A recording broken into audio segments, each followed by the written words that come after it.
Tout d'abord, merci beaucoup pour cette très belle opportunité, Catherine, de m'offrir la possibilité de présenter donc une esquisse qui n'est restée qu'au stade d'esquisse, de projet, sur la reconversion des grands moulins de Paris à Bordeaux, que je vais vous présenter ici sur le cas spécifique des silos à grains, car effectivement, lors de ma venue il y a 6 mois à découvrir le Kirghizstan, j'ai retrouvé effectivement cet objet architectural qu'est les moulins, ici, en particulier à Balichi, qui avait une taille assez impressionnante et qui donc m'a rappelé mes temps d'études.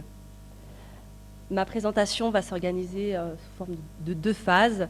La première va être composée donc du contexte du projet, aidée de Chantal qui a effectivement installé un petit peu le contexte de Bordeaux. La deuxième phase sera le projet en tant que tel des silos à grains.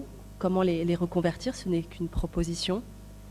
Et dans un second temps, c'est d'ouvrir à des exemples qui se sont faits en France, mais également à l'étranger, pour finir avec une question, et vous, comment considérez-vous ce bâtiment qu'est le silo à grains? Est-ce qu'ils font partie de votre patrimoine? Et comment aimeriez-vous les reconvertir éventuellement?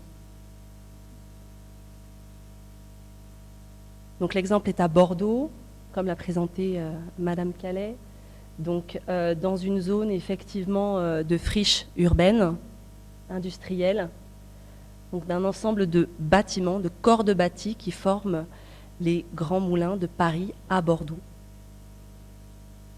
Donc voici la reconstitution en maquette de ce corps de bâti, avec au fur et à mesure donc le magasin de stockage, le magasin de farine, le laboratoire, le moulin, bien sûr les silos qu'on va voir plus précisément, et le restaurant.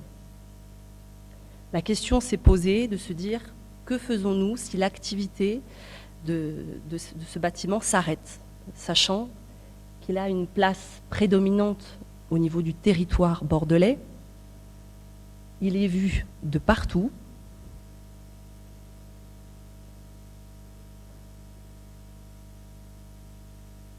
Véritablement un repère dans la ville. Dans une ville qui est en pleine mutation, donc avec 3 pôles identifiés qui sont totalement en reconversion aujourd'hui, comme l'a très bien précédemment expliqué Madame Calais, où les moulins se situent dans une de ces zones qui va devenir effectivement le cœur de ville de Bordeaux, avec des liaisons entre ces trois zones mutables. Et donc dans ce cœur de site, vous avez effectivement le projet de la caserne Niel avec le projet Darwin qu'a présenté précédemment Madame Calais, le projet des archives également qu'elle vous a présenté, et les grands moulins se situent simplement derrière cette zone en mutation. La question s'est posée de dire quel programme on va venir mettre dans ce corps de bâti. Au moment de faire cette esquisse, l'école d'architecture et de paysage de Bordeaux fête ses 40 ans. Et à cette occasion, il s'est effectivement posé pas mal de questions sur le devenir de cette école qui a été implantée effectivement hors du campus, hors du centre-ville de Bordeaux. La question s'est posée, effectivement, en hypothèse, de venir accueillir dans ces grands moulins de Paris à Bordeaux l'école d'architecture, mais pas seulement. Dans le sens où le site étant très grand, il y avait vraiment une volonté de le partager au plus grand nombre et de faire vivre l'école d'architecture qui était effectivement, pendant pas mal d'années, exclue un petit peu de la dynamique urbaine, citoyenne également. Donc de venir y implanter donc, l'école d'architecture, mais également faire en lien avec les particuliers, mais également les professionnels, autour de différents programmes. Donc vis-à-vis des étudiants, de voir des refuges, des logements en colocation par exemple, d'avoir vis-à-vis du public d'implanter la maison de l'architecture, et vis-à-vis des professionnels d'y abriter des pépinières d'entreprise. Le tout sur le même site, venant échanger, dialoguer, partager leur savoir. Voici l'esquisse du projet, où vient s'implanter sur le bord de rue Donc des logements, des commerces, venir se raccrocher à la ville, des parkings visiteurs, venir s'intégrer dans l'urbain. Donc en fond de parcelle, de venir implanter le refuge, l'école d'architecture avec la partie administrative et des cours, donc sur la partie des lieux de farine, les ateliers de création sur le corps de bâti des moulins, le laboratoire qui était anciennement le laboratoire Les Pépinières d'entreprise, et venir d'abriter dans les silos la maison d'architecture avec des lieux de conférences, de tables rondes, avec l'ancien restaurant qui devient l'entrée effectivement de ce corps de bâti, et donc de venir au niveau de la rue, venir accueillir le public, les citoyens, pour pénétrer petit à petit sur des programmations plus privées. Donc voilà une esquisse de la photo. Aujourd'hui, comment est le bâtiment, comment il est proposé dans le projet.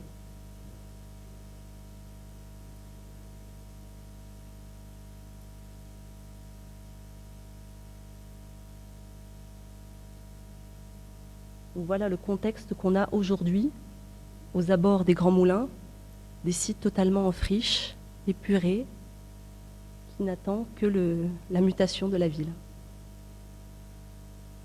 Donc on va voir précisément comment s'est intégré le projet donc, de cette maison d'architecture au sein des silos, donc, qui est un bâtiment fait de cylindres, adjacents les uns aux autres, d'une quarantaine de silos, donc creux, voilà, avec un rez-de-chaussée libre, simplement marqué avec une structure poteau-poutre, et effectivement un dernier étage proposant donc des ouvertures et une toiture terrasse.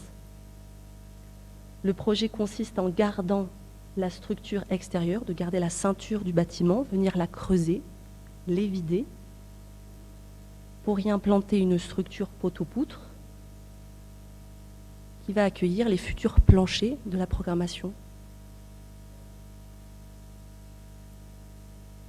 Donc des étages en double hauteur pour les amphithéâtres, simple étage pour la partie bibliothèque, laboratoire.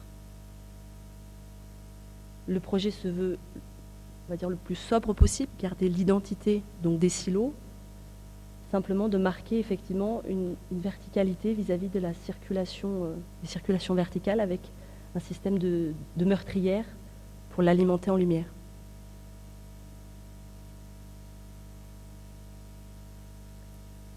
Donc au rez-de-chaussée, on a l'accès donc principal avec l'ancien restaurant qui donne directement sur la rue, un accès direct avec l'école d'architecture qui est totalement adjacente et qui crée effectivement une continuité directe entre le hall des expositions et le foyer des étudiants, des circulations verticales, des sanitaires, des lieux de rangement et un escalier central à double révolution qui permet d'alimenter les amphithéâtres.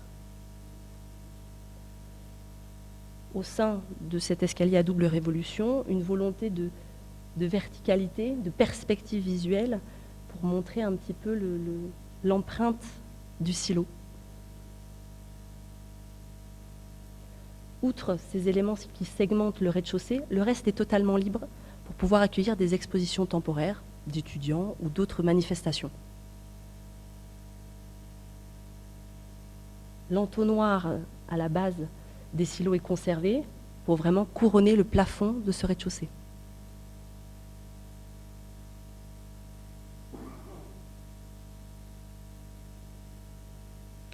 Aux étages, donc se dégagent sur les premiers niveaux les grands amphithéâtres avec cette circulation avec l'escalier à double révolution.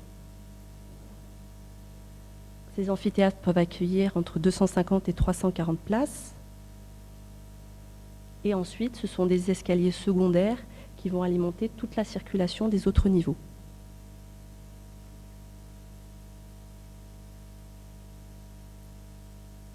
Donc on sent bien à l'intérieur des amphithéâtres la volonté de garder, de conserver cette empreinte, ces parois cylindriques, répétitives. Au-dessus ici, on permet d'avoir les bureaux de la maison de l'architecture. Ensuite, on monte.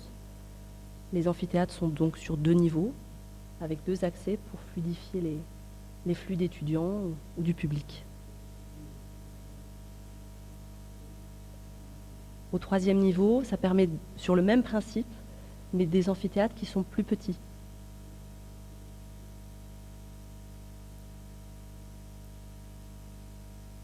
Pareil, en double hauteur.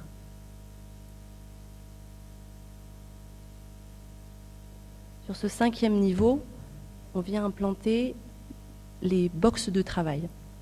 En école d'architecture, on travaille beaucoup en petits groupes et on a effectivement la difficulté d'avoir un lieu où se poser, laisser nos affaires, travailler avec un petit peu plus d'intimité que quand on est dans des grands amphithéâtres.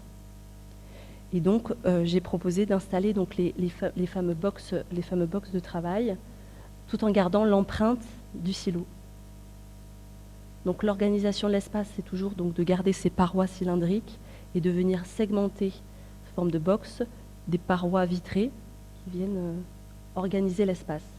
La difficulté de ce niveau était effectivement d'apporter de la lumière. Autant dans un amphithéâtre, on le voit aujourd'hui, c'est intéressant d'avoir une certaine pénombre qui n'est pas gênante, bien au contraire. Mais pour des lieux de travail en groupe, c'est important d'avoir une bonne lumière.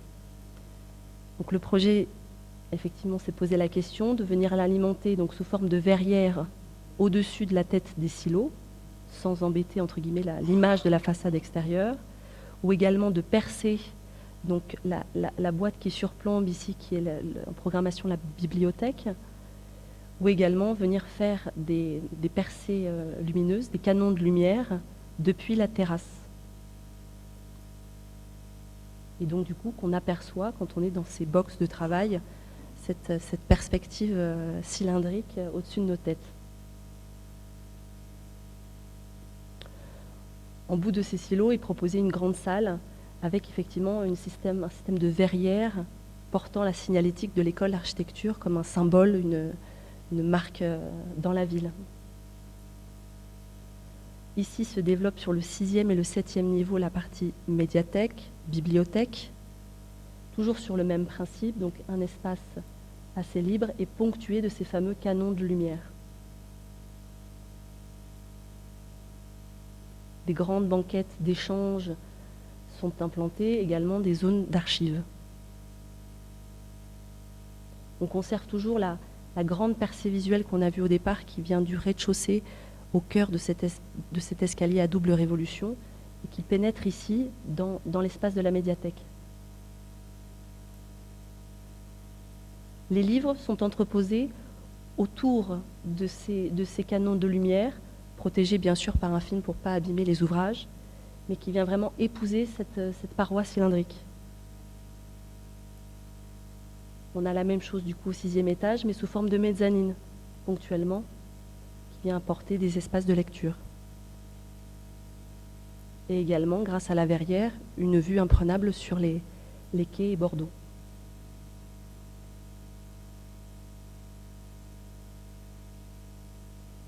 Enfin, au 7e étage, on vient abriter tout le pôle de recherche et de laboratoire des professeurs de l'école d'architecture. Donc l'espace pareil est segmenté par ces canons de lumière et vient pénétrer et amener de la lumière dans les circulations et également dans les salles de bureaux.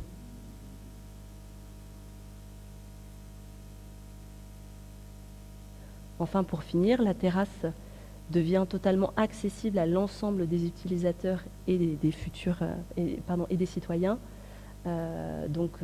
avec l'emplacement de ces canons de lumière et qui donne une vue imprenable à 360 degrés sur les toits de Bordeaux.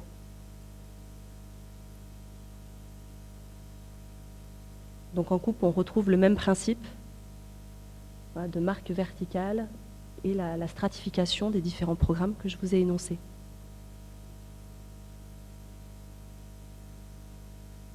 Voilà une vue de nuit de l'intégration des silos dans son ensemble. Voilà pour cette première partie, pour cette présentation de projet.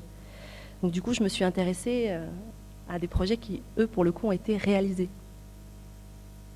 Donc en France, à l'étranger, et puis bien sûr, la question est pour ici, qu'est-ce qu'on en fait? Donc en France, tout d'abord, celui qui m'a interpellée, c'est celui de Marseille, qui a été effectivement réalisé par Éric Castaldi, inauguré en 2011, pour la réalisation d'une salle de spectacle. Donc on retrouve effectivement la même empreinte de ces silos visibles, et on vient effectivement, il a creusé effectivement à l'intérieur des silos pour pouvoir abriter l'auditorium. Donc on retrouve effectivement la ceinture des silos en extérieur, les plans sur la partie de la grande scène, et le même principe donc de garder effectivement les entonnoirs à la marque en rez-de-chaussée de l'empreinte de ces silos.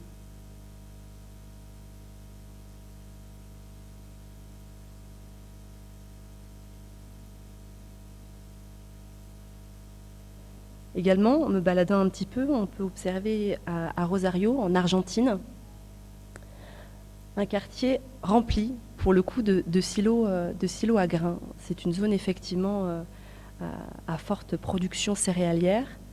Et en 2013, on pouvait effectivement observer un démarrage de reconversion de ces silos, donc soit en attente de reconversion, en cours de travaux,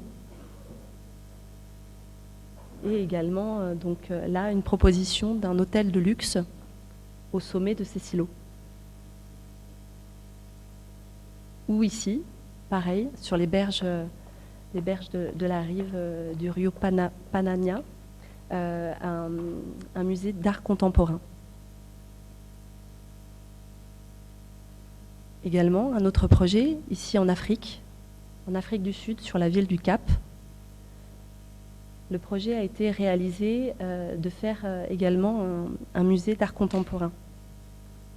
Là, le travail architectural fait à l'intérieur n'est pas du tout sur le même principe qu'on a pu voir sur celui de Marseille ou de ma proposition à Bordeaux, mais plutôt de travailler sous forme, comme si on venait gonfler un ballon à l'intérieur de ces silos qui viendrait grignoter ces bétons armés, et que le ballon viendrait le dégonfler et qui formerait cette forme ovoïdale, libre, qui créerait donc du coup la possibilité de circuler à l'intérieur de ces silos, créant effectivement une spatialité étonnante, venant révéler l'identité propre du lieu. Donc effectivement sous forme voilà, d'extrusion en courbe. Et enfin, la question se pose ici, en tout cas je vous la pose. Donc ça, ce sont les silos que j'ai pu croiser à côté de Bichkek. Malheureusement, j'étais un peu loin, je n'ai pas pu les voir de près. Mais par contre, à Balichi, donc sur le bord des berges du lac Issyk-Kul, il y a effectivement une partie de la minoterie qui aujourd'hui effectivement est en friche, déserte, qui attend, qui sommeille, qui attend qu'on la réveille. Voilà. Un site étonnant qui donne envie à réfléchir de qu'est-ce qu'on fait, est-ce que vous considérez ça comme votre patrimoine? Que fait-on avec le déjà là? Voilà la question sur laquelle on a envie d'y répondre. Et là, donc un petit peu plus loin de la minoterie, ce sont effectivement le développé de ces silos qui sont pour moi les plus grands que j'ai pu voir. Qui ont une taille démesurée dans un site effectivement perdu un petit peu de l'urbanité. Mais j'imagine qu'il doit y avoir des silos bien plus proches au cœur de Bichkek, puisque les villes effectivement avancent. Les silos ont été implantés effectivement au départ en périphérie des villes, mais comme la ville avance, aujourd'hui les silos se retrouvent principalement en cœur de ces futurs cœurs de ville. Et donc effectivement je pose la question à savoir quel est le devenir que vous allez donner à ces objets architecturaux qu'on peut trouver à peu près partout à travers le monde? Et est-ce que vous considérez ça comme votre patrimoine? Merci beaucoup pour votre attention et merci.